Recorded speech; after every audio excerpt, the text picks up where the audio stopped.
Atos 1:8. Mas receberão poder ao descer sobre vós o Espírito Santo e serão minhas testemunhas tanto em Jerusalém como toda a Judeia e Samaria e até os lugares mais distantes do mundo. Agora, no capítulo 8.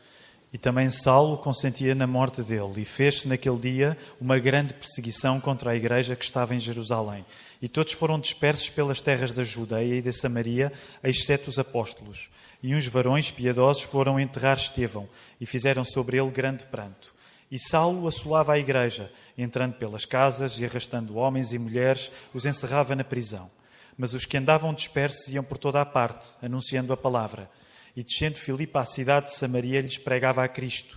E as multidões unanimemente prestavam atenção ao que Filipe dizia, porque ouviam e viam os sinais que ele fazia, pois que os espíritos imundos saíam de muitos que os tinham, clamando em alta voz, e muitos paralíticos e coxos eram curados. E havia grande alegria naquela cidade. E estava ali um certo homem, chamado Simão, que anteriormente exercera naquela cidade a arte mágica e tinha iludido a gente de Samaria, dizendo que era uma grande personagem, ao qual todos atendiam, desde o mais pequeno até o maior, dizendo: esta é a grande virtude de Deus. E atendiam-no a ele, porque já desde muito tempo os havia iludido com artes mágicas.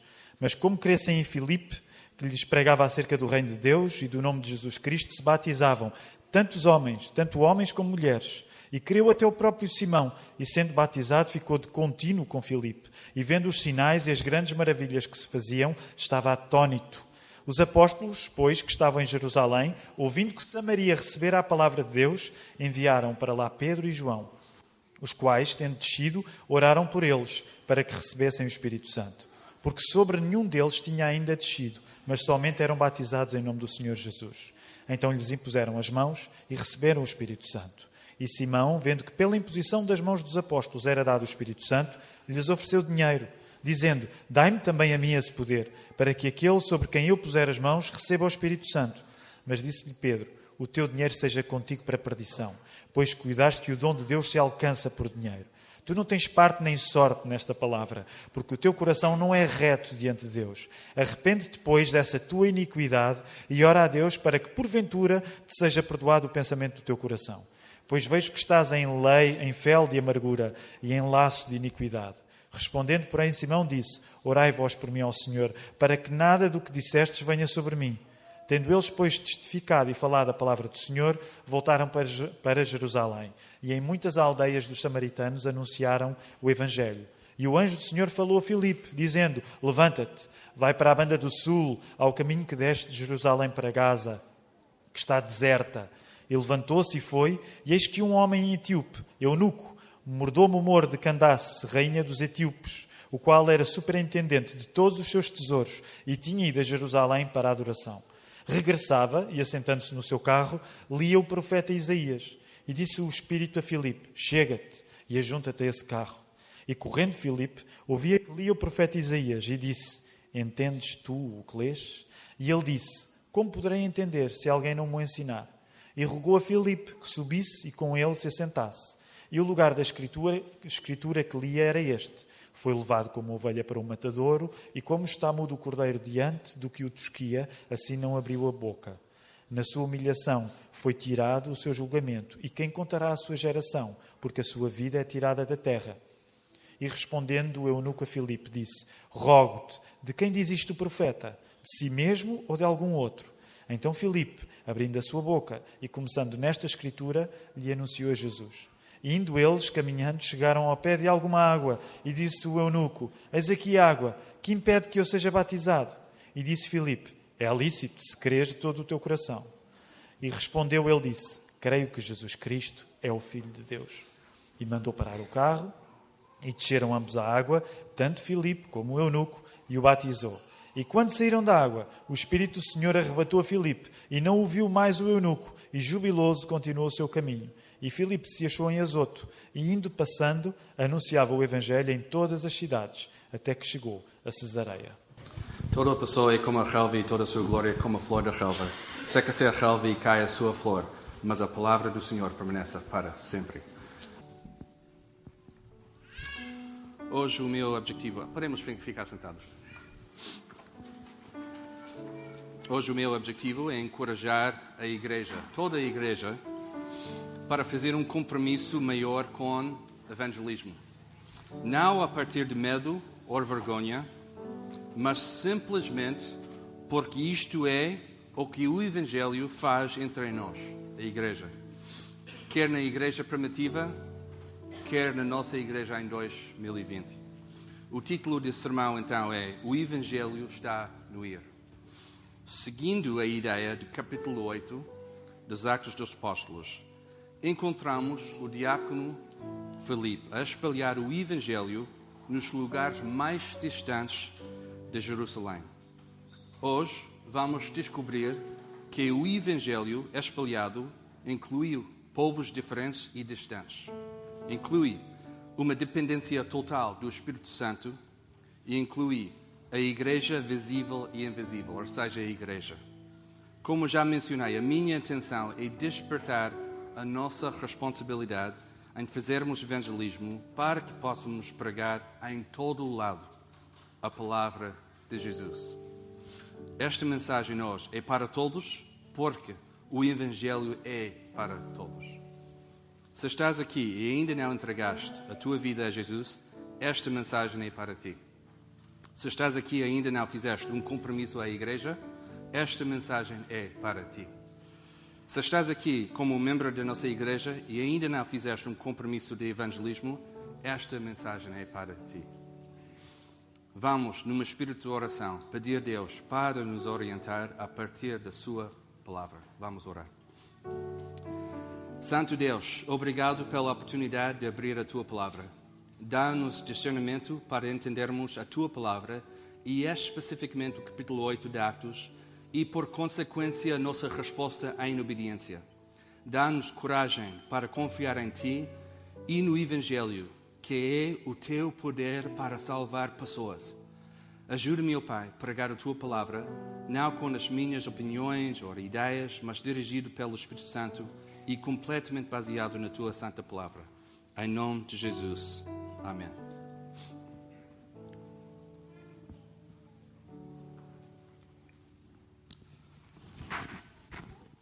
A ação no livro de Atos dos Apóstolos nunca para. Nunca para.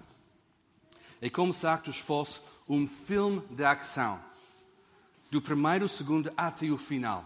Do primeiro capítulo até o final. Na semana passada ouvimos o pastor Tiago pregar sobre Atos 7 e a morte de Estevão, que provocou uma intensa perseguição da Igreja de Cristo. No início do capítulo 8, temos um resumo que explica o que aconteceu. E quero ler mais uma vez esta, porque é o contexto importante para o resto do capítulo. O Tiago já leu, mas quero ler mais uma vez. Por isso, em capítulo 8, podem seguir comigo os primeiros versículos. Saulo era dos que tinham aprovado a morte de Estevão. Nesse mesmo dia, teve início uma grande perseguição contra a igreja de Jerusalém. Não significa que aconteceu num dia só, mas a partir daquele dia, a partir da morte de Estevão, começou esta perseguição. Todos os crentes, menos os apóstolos, se espalharam pelas povoações da Judeia e da Samaria. Entretanto, alguns homens piedosos enterraram Estevão e choraram muito por ele. Saulo, porém, queria acabar com a igreja. E quero ler estes versículos mais uma vez, especialmente aqui, porque queremos ter a noção como era, o que estava mesmo a acontecer. Saulo, porém, queria acabar com a igreja. Esta foi o tipo de pregação. Entrava pelas casas, arrastava homens e mulheres e metia-os na cadeia. Atos 8, 1 a 3.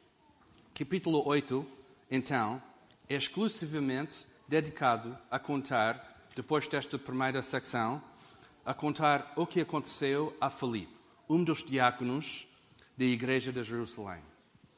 É mesmo incrível que no livro de Atos, o livro inteiro, temos um capítulo, 40 versículos, só dedicados a esta pessoa, ao Filipe.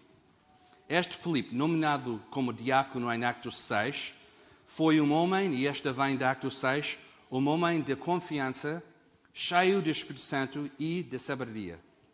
Esta é uma barra alta para os diáconos da nossa igreja, não é? De confiança, cheio do Espírito Santo e de sabedoria.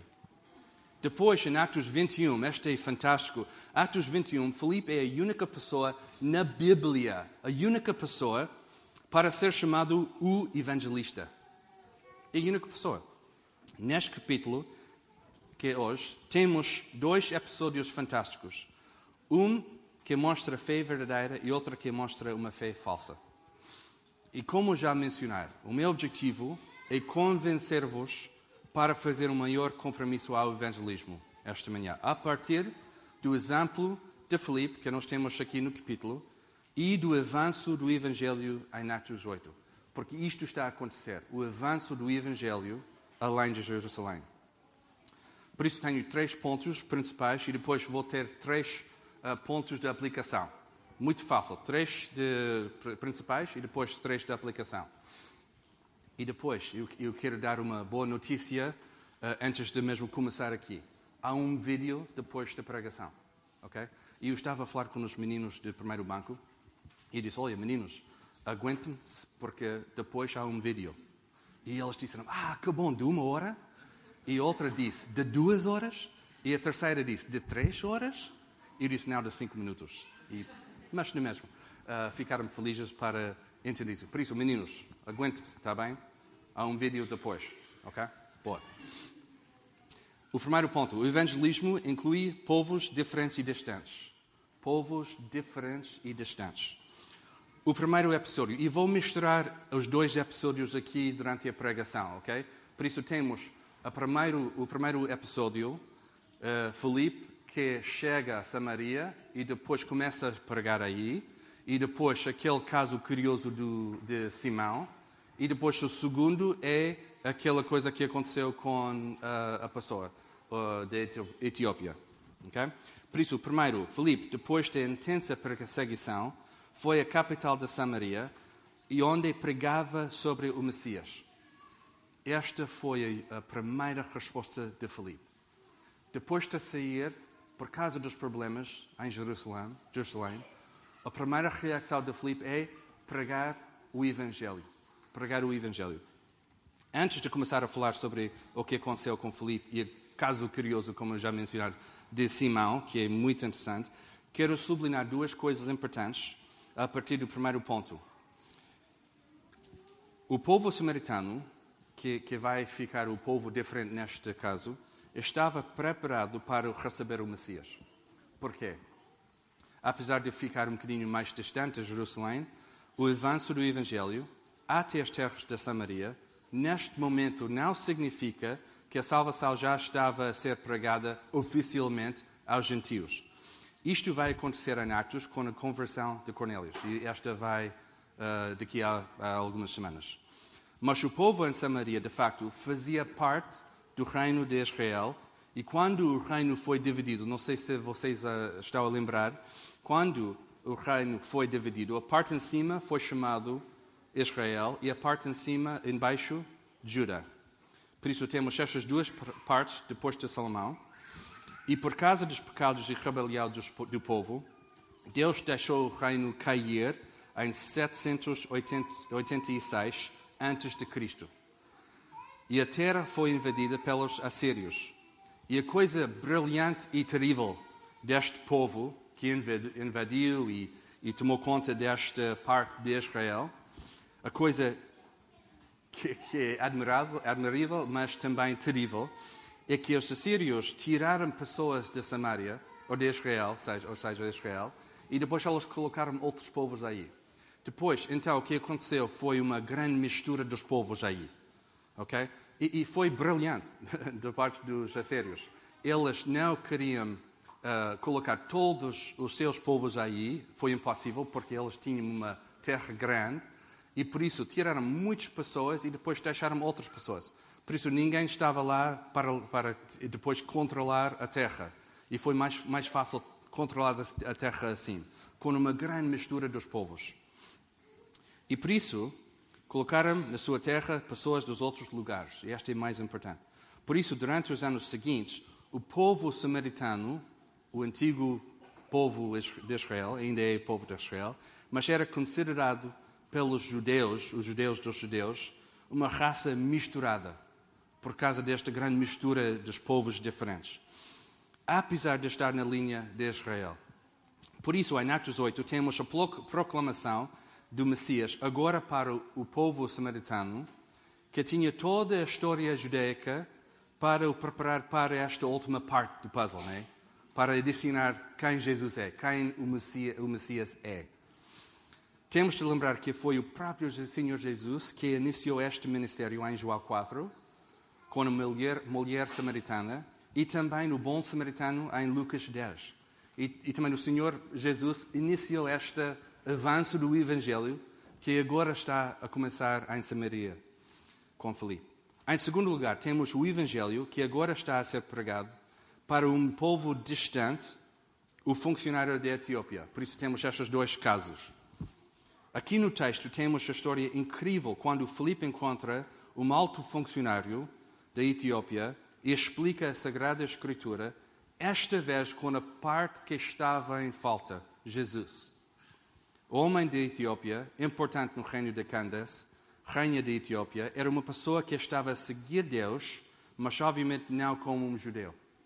O texto diz que ele foi a Jerusalém para adorar Deus, mas não sabia entender a Escritura, não sabia entender o que estava a ler. A parte que estava em falta era exatamente o que Filipe pregava. Filipe diz a Escritura. Filipe, partindo daquela passagem da Escritura, anunciou-lhe a boa nova de Jesus. Aqui temos 2 episódios onde o Evangelho chega aos povos diferentes. E neste caso, 2 povos muito diferentes. E também distantes. Vamos continuar a ver este padrão no crescimento da Igreja em Atos. E o que isso significa aqui? O Evangelho é para os judeus e para os não-judeus. E este era o plano de Deus desde o início. O Evangelho é para os portugueses e para os brasileiros. E americanos também, graças a Deus. O Evangelho é para os povos diferentes e distantes. Estamos a ver em Atos o plano de Deus para a salvação de todos a acontecer. E por isso li Atos 1:8.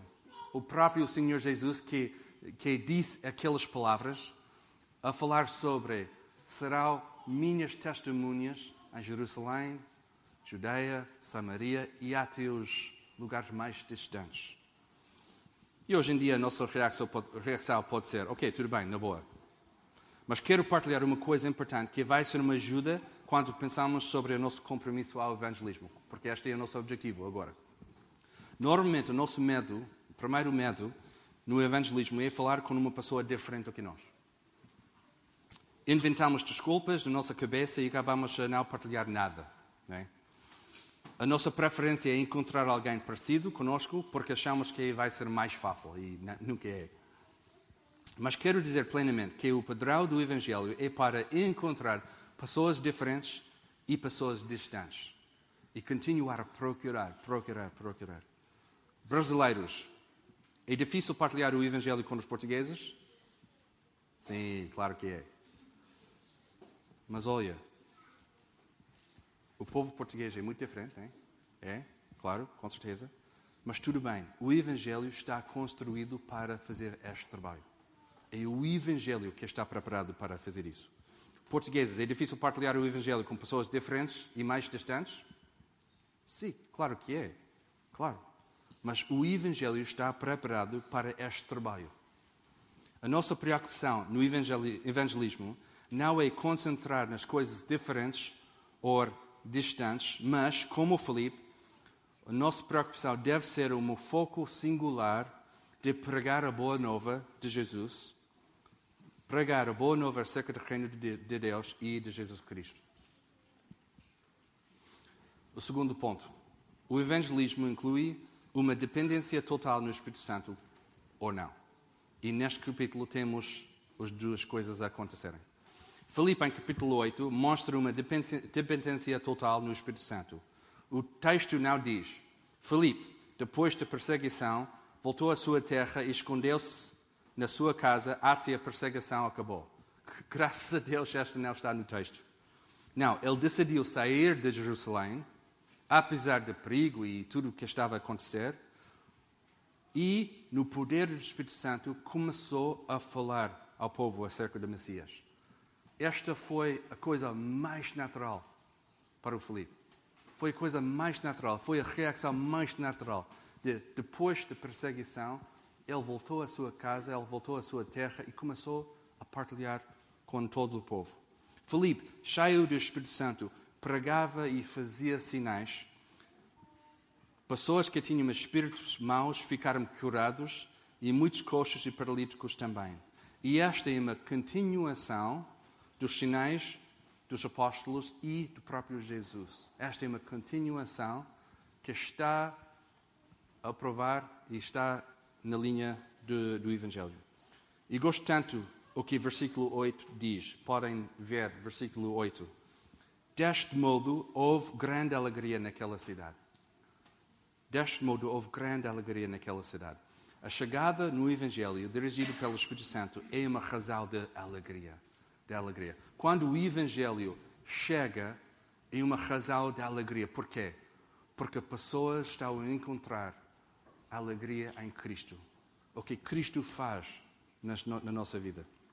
Quero já falar sobre o episódio curioso de Simão, porque tem todo a ver com o Espírito Santo.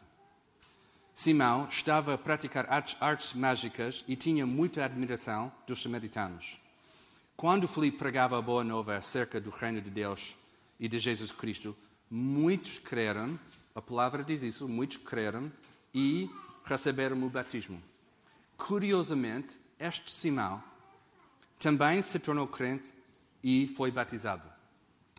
Simão, muito admirado com os sinais milagrosos e as grandes maravilhas, começou a andar atrás do Filipe. E óbvio que o poder que Simão tinha, agora não é nada em comparação. Esta é muito interessante. Antes, o Simão tinha poder, e foi um poder emprestado, e vou falar sobre isso, mas agora, em comparação com o poder do Evangelho, não é nada. Não é nada. E tudo na história está a correr muito bem. Mas quando Pedro e João chegaram e impuseram as mãos sobre os novos crentes, e logo vou explicar porquê, para receberem o Espírito Santo, Simão ficou muito interessado. Depois de pôr as mãos nas pessoas e as pessoas receberam o Espírito, Simão fica muito interessado. Né? Temos de lembrar, por muitos anos, Simão era a pessoa mais importante naquela cidade, usando magia e este poder emprestado do mal, de Satanás. Todos os habitantes da cidade o escutaram e com muita atenção e sempre diziam: este homem é o poder de Deus. As pessoas estavam a dizer isso a Simão. Acho que chamam o grande poder. Mas quando Filipe chegou e estava a pregar o Evangelho, o poder de Simão foi exposto, completamente exposto. Porquê? Porque o Evangelho é o poder de Deus para salvar, para a salvação. E o poder de Simão era um poder falso, baseado em si próprio. E, obviamente, este poder emprestado de Satanás. Que, no fim do dia, é um poder de imitação. O que Simão estava a fazer é imitar este poder e usar este poder para o seu fim. E no caso de Simão, quando o poder de Deus chegou, o poder de Simão foi mesmo exposto como a fraude que era. Portanto, Simão está interessado em obter este poder, porque este homem é fascinado com o poder. Ele quer obter o poder do Espírito Santo e oferece dinheiro aos apóstolos para ficar com este poder do Espírito Santo. Diz ele: deem-me também a mim esse poder, para que quando eu impuser as minhas mãos sobre alguém, essa pessoa recebe o Espírito Santo. E como os portugueses dizem, que grande lata de pedir isso, não é? Que grande lata. Simão, completamente fascinado com poder, mostra a sua fé verdadeira. O seu Deus é poder. E a sua conversão não era real. Como posso dizer isso? Até muitos comentários dizem que é impossível saber isto. E hoje em dia, na nossa cultura, diz que não podemos julgar a salvação de ninguém. Não podemos julgar, não podemos fazer isso. Só Deus sabe. Mas atenção, não sou eu que vou avaliar a salvação de alguém, porque vou deixar o próprio Jesus fazer isto. Em Marcos 4, Jesus ensina que em salvação a semente cai em 4 campos diferentes. E aqui em Atos podemos afirmar com certeza absoluta, que a semente na vida de Simão não está a crescer. Nada. Alguma coisa não está certa com Simão, porque imediatamente depois de sua conversão, ele está a tentar comprar o poder do Espírito Santo. E depois de ouvir as palavras fortes de Pedro, porque Pedro entra fortemente com ele, a reação de Simão não é pedir perdão, não é para dizer, desculpa, como posso fazer? Desculpa, não sabia, ou desculpa, o que eu posso fazer? Não. A reação do Simão era dizer, peçam vocês por mim ao Senhor, para que nada do que disseram aconteça. Mostra o que está no seu coração. Temos 2 reações na Samaria. E a primeira é do Simão, de rejeitar o Espírito, porque queria controlar e usar o Espírito Santo para si próprio. A intenção dele era controlar e usar o Espírito Santo para si próprio. Mas a segunda, como já mencionar, é alegria. Quando há fé genuína a partir do arrependimento. A fé de Simão, no fim, não é autêntica, mas falsa. Também, no outro episódio, temos a dependência total de Filipe, no segundo episódio. Filipe, dependente do Espírito, vai para um caminho não muito usado para encontrar o alto funcionário da Etiópia. E ele não sabia o que estava a acontecer, só seguia a direção do Espírito Santo. E este caminho entre Jerusalém e Gaza não era muito usado. E parece que o anjo está a enviar Filipe para o meio de nada. Era muito estranho. O anjo disse, olha, Filipe, vai para este lado do caminho, porque o caminho não era usado. E por isso, foi só o Espírito Santo que dirigiu Filipe para encontrar esta pessoa. Mas aqui temos um encontro incrível, dirigido pelo Espírito Santo. Gosto de chamar este episódio um encontro divino, porque sem a direção do Espírito Santo, não há nenhuma possibilidade de ver este encontro acontecer. Não há nenhuma possibilidade. No evangelismo, há uma dependência total no Espírito Santo, ou não. No caso de Simão, ele não queria ser dependente, mas queria ser o dono do poder do Espírito Santo. Mas no caso de Filipe, a sua dependência foi usada por Deus para criar acontecimentos incríveis no evangelismo. Muitos receberam a fé em Samaria, uma coisa incrível, porque por muito tempo o povo samaritano era considerado diferente e até impuro. E o alto funcionário recebe a fé a partir daí. Temos a chegada do Evangelho ao povo da Etiópia, que é mesmo incrível, porque o Evangelho está a ser lançado para todo o mundo. Por isso, neste capítulo só, temos as palavras de Jesus que chegaram a Samaria e depois até os fins do mundo. Também, no nosso evangelismo, é completamente dependente do Espírito Santo. Não salvamos ninguém e não é possível manipular qualquer situação para forçar a salvação a acontecer. Tal como o Filipe fez, a nossa responsabilidade é pregar a boa nova de Jesus Cristo. Mais nada. E quando estamos dependentes do Espírito no nosso evangelismo, Deus faz o que Deus faz. Coisas extraordinárias. Não estou a dizer que vamos curar pessoas ou expulsar demónios. Tenho uma opinião sobre estas coisas e se alguém quiser falar comigo depois do culto, posso partilhar. Mas quero dizer, a nossa dependência do Espírito Santo é essencial porque estamos a glorificar Deus quando afirmamos e confessamos: Deus, só Tu és capaz de salvar alguém. Usa-me para a Tua glória no evangelismo. Terceiro ponto. O evangelismo inclui a igreja visível e invisível, ou seja, a igreja. O evangelismo inclui a igreja. O texto aqui parece uma grande confusão. Os crentes acreditaram e foram batizados e depois Pedro e João têm que visitar para porem as mãos para elas receberem o Espírito Santo. Parece confuso. Na primeira vista está tudo confuso. É como se a pregação de Filipe não é suficiente. Sabemos, porque o conceito está nas outras partes da Bíblia, a Bíblia inteira, que o Espírito Santo vem no momento da conversão, na vida de um crente. Mas quando olhamos para o texto, uma coisa importante, muito importante está a acontecer. Mesmo importante. Não é um padrão que seguimos agora, hoje em dia, mas é uma coisa muito importante no contexto dos acontecimentos em Atos 8.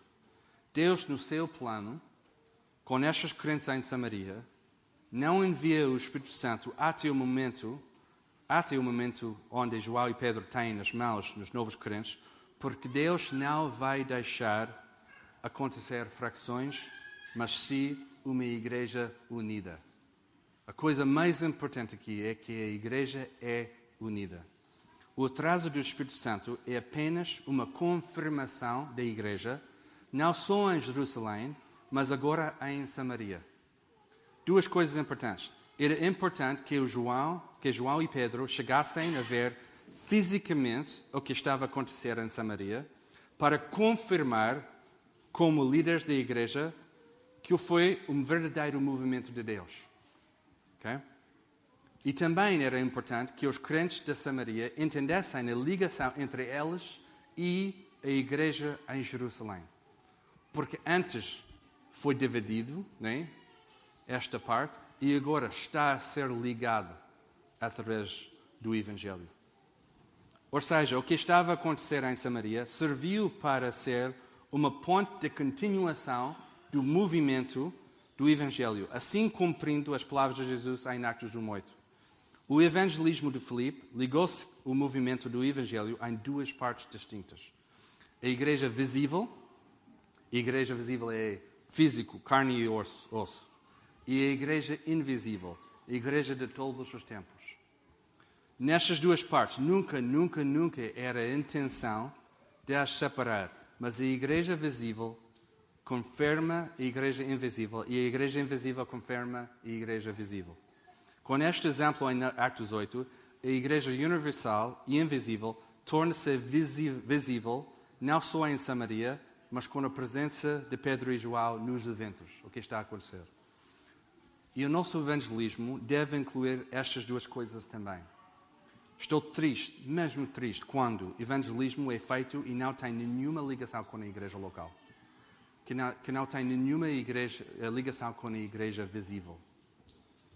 Nunca deve acontecer assim. Nunca. Evangelismo sempre tem como seu fim a igreja. A igreja. Se alguém receber Cristo e o coração é mesmo mudado pelo Espírito Santo, o lugar mais importante para ficar é a igreja. O corpo de Cristo.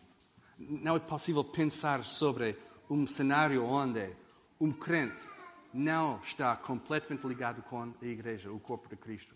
Não é possível imaginar esta situação. Estou triste também quando o evangelismo é tão radicalizado e focado numa linha ou perspectiva e não se liga com a Igreja Universal de todos os tempos. Alguns anos atrás, falei com duas pessoas depois do culto que diziam que o nosso evangelismo não era nada grande ou nada certo porque não usamos a versão King James Version. Eu disse, este é tão focado numa linha que não tem nada a ver com toda a história da Igreja, o que está a acontecer na tradução da Bíblia, nada assim. Mas esta ideia de rejeitar todos os outros por causa de uma opinião ou qualquer outra coisa, também rejeita a Igreja invisível, a Igreja universal. A nossa tendência humana é promover um evangelismo que é assim, que cai nos dois extremos. Ou pior, não fazer evangelismo. Cair em dois extremos ou simplesmente não fazer, que é, na minha opinião, pior. Mas aqui em Atos 8 temos o apelo de fazer evangelismo que inclui a igreja, ponto final. Ponto final. Visível e invisível. Para terminar, quero partilhar apenas 3 pontos de aplicação e depois partilhar um vídeo convosco para vos encorajar a fazer mais evangelismo. Porque este é o nosso objetivo. A partir da palavra, a partir do evangelismo, não de medo ou vergonha, ter um maior compromisso com o evangelismo na nossa igreja? Primeiro ponto. O evangelho é para todos e por isso evangelizamos todas as pessoas. Ok? Primeiro ponto. O evangelho é para todos e por isso evangelizamos todas as pessoas. Temos de pedir a Deus para criar em nós e nesta igreja um desejo de partilhar o evangelho. Não apenas com pessoas como nós, mas também com pessoas diferentes e com pessoas mais distantes do que nós. Estou a falar de pessoas diferentes, raça, religião, preferência, cor da pele, e pessoas mais distantes em termos de socioeconómica, educação, profissão, ou até terras mais distantes também. Segundo ponto. Querem baixar a ecrã? Segundo ponto. O nosso evangelismo, feito em dependência total do Espírito Santo, vai mudar tudo. Okay? O nosso evangelismo, feito em dependência do Espírito Santo, vai mudar tudo. Quando realizamos que Deus é a pessoa mais importante no nosso evangelismo, não temos vergonha ou medo de partilhar o Evangelho. Deixe-me repetir isso. Quando ficamos com a ideia que Deus é a pessoa mais importante no nosso evangelismo, esta muda tudo. Porque não é sobre nós, não é sobre a nossa igreja, é sobre Deus. Quem Deus é, o que o Evangelho é. Quando confiamos, e esta é a chave, quando confiamos no poder do Espírito Santo, nada vai bloquear o caminho. Eu não estou a fazer a promessa sobre os resultados, porque o próprio Jesus, em Marcos 4, falou sobre os resultados. Temos 4 campos. E só um campo e um resultado que nós queremos. Por isso, a realidade do evangelismo é que 4 é o campo que queremos, né? Por isso, a nossa realidade é que o evangelismo é difícil. É mesmo difícil. Mas, quando confiamos em Deus, nada vai bloquear o caminho. Confiamos no plano de Deus, mesmo quando encontramos um sermão. Quando encontramos uma pessoa assim. Confiamos no plano de Deus e ficamos sensíveis ao Espírito, sabendo que os movimentos dos homens são orquestrados por Deus, tal como Ele fez com o alto funcionário da Etiópia. A nossa parte, que é simples, mas muito difícil, eu sei isso, a nossa parte é simples e difícil, é obedecer. E às vezes temos um grande problema com a obediência, não é? Mas o nosso desejo é obedecer. O mandamento de Jesus é fazer discípulos. E como fazemos isto? Nós partilhamos o Evangelho com pessoas por nossa volta. Declarar, pregar, anunciar, partilhar. Tudo feito em dependência total do Espírito Santo. Porque é Deus que faz isto acontecer. É Deus. A nossa responsabilidade é obediência. Terceiro, o nosso evangelismo é acerca de Jesus e a sua igreja. Temos de lembrar isso. O nosso evangelismo é acerca de Jesus e a sua igreja. Por isso, não dividimos a igreja.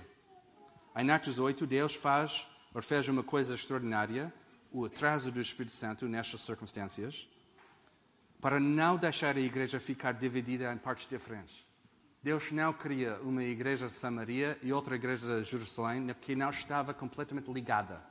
A mesma igreja. Sim, a igreja que estava a espalhar em partes diferentes do mundo e outras igrejas que estavam a ser plantadas, mas uma igreja unida, uma igreja só. Depois, Paulo escreve muito sobre esta ideia em Efésios 4, quando ele fala sobre só há uma igreja, só há um Pai, só há um batismo, tudo unido em Cristo. Por isso, queremos também, hoje em dia, lembrar a importância da igreja no nosso evangelismo. Acho que posso dizer sem problema, evangelismo sem a igreja não é evangelismo. Posso dizer isso sem problema. Ou também posso dizer, sem problema, que a igreja sem evangelismo não é a igreja.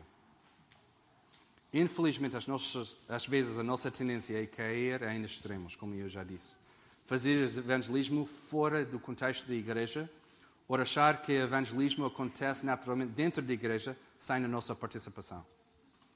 Mas o evangelismo, desde o início, era a proclamação de Jesus Cristo fora e dentro. as duas coisas, em conformidade com a Igreja de Cristo. No nosso evangelismo, queremos pregar Jesus e a sua Igreja. Um compromisso maior no evangelismo significa a maior compromisso à Igreja. Um compromisso maior na Igreja significa a maior compromisso em evangelismo. Não podemos dividir estas duas coisas. A nossa participação na Igreja significa que queremos levar o Evangelho a todas as pessoas. E o nosso desejo de pregar a palavra significa que estamos ligados à Igreja. Não podemos dividir estas duas partes. Assim, não separamos nada, mas continuamos a pregar a boa nova acerca do reino de Deus e de Jesus Cristo. Quero repetir o que eu disse no início. O meu objetivo hoje é encorajar a Igreja, fazer um compromisso maior na área de evangelismo. Não a partir de medo ou vergonha, mas a partir do Evangelho.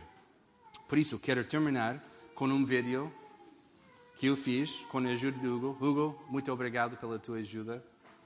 Excelente. E também com a ajuda da minha classe de EBD, da primeira ronda. Obrigado, classe. Foi mesmo bom. A nossa ronda agora, a segunda ronda, este ano estamos a estudar o Evangelho e Evangelismo. E por isso pedi à minha classe para participar neste projeto e fazer este vídeo comigo. Por isso, este vídeo pode ser uma grande ajuda para fortalecer o nosso evangelismo.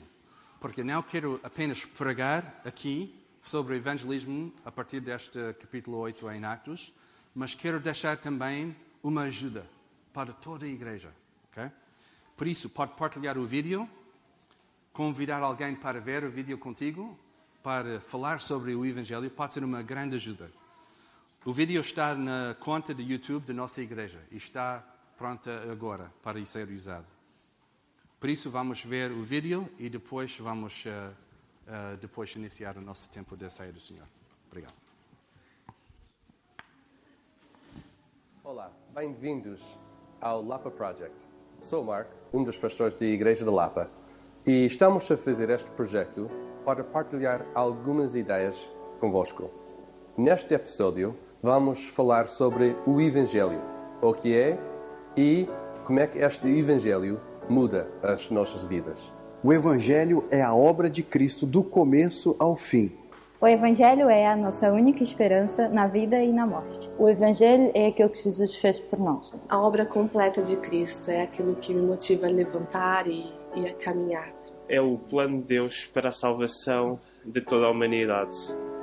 A mensagem de Deus, a palavra de Deus, todo o plano nos resta para a salvação. O Evangelho é a história do mundo.